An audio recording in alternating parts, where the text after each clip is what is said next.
ఈరోజు అయితే కనుక మన అనంతపూర్ వాళ్ళ ఫేవరెట్ స్నాక్ ఐటమ్ అండి ఇది. అవేనండి కారం బొరుగులు. ఈరోజు అయితే నేను కారం బొరుగులు చేస్తాను నా స్టైల్లో. చూడండి, ముందుగా అయితే ఆయిల్ పోసుకొని తర్వాత ఒక కప్పు నిండా, ఒక చిన్న సైజు కప్పు నిండా శనగవిత్తనాలు వేసుకోండి. అవి చిన్న మంట మీదనే దూరగా వేయించుకోవాలి. దూరగా అంటే మరీ కలర్ వచ్చేసాయి అనుకోండి, అవి పూర్తిగా ఇంకా రెసిపీ అయిపోయేలోపు మాడిపోతాయి. సో సగం వేగిన తర్వాతనే దాంట్లో కచ్చాపచ్చగా దంచిన వెల్లుల్లి వేసుకోండి. అంతకంటే ముందు ఆవాలు కూడా వేసుకోండి.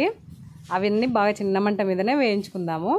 అవి బాగా వేగిన తర్వాత అలానే ఒట్టిమిరపకాయలు ఒక 6. ఈ ఒట్టిమిరపకాయలన్నీ ఇప్పుడు వేసాం కదండి, ఇవి ఆ బొరుగులు తినేటప్పుడు అలా నంచుకొని తింటుంటే చాలా బాగుంటాయి. ఈ పిల్లలు అనేది ఇంటికి వచ్చిన తర్వాత స్కూల్ నుంచి అవి ఇవి అని అడుగుతుంటారు కదా.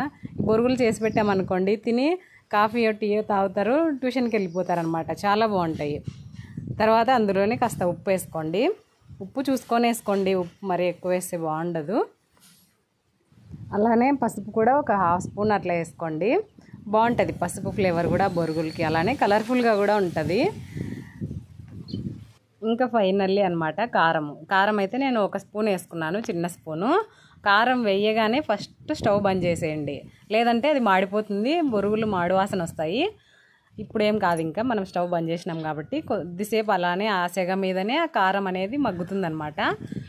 ఇంకా ఏం స్మెల్ అట్లేం రాదు, చాలా బాగుంటాయి తినడానికి. ఆ వెల్లుల్లి ఫ్లేవరు, ఆ ఒట్టి మిరపకాయలు నంచుకొని తింటుంటే నిజంగా చాలా ఎమ్మి ఉంటుంది. అనడానికైతే పిల్లల పేరు చెప్తున్నాం కానీ మేమే సగం తింటామేమో అండి, అంత బాగున్నాయి టేస్ట్ అయితే కనుక.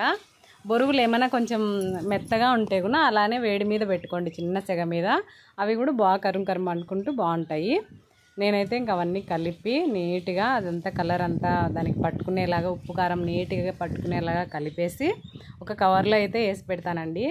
అవి గిన్నెలో పెట్టామనుకోండి మెత్తగా అవుతాయి, కవర్లో వేస్తే చాలా బాగుంటాయి. ఫైనల్లీ ఇంకా నా కొడుకు తిని చూడండి వాని రియాక్షను.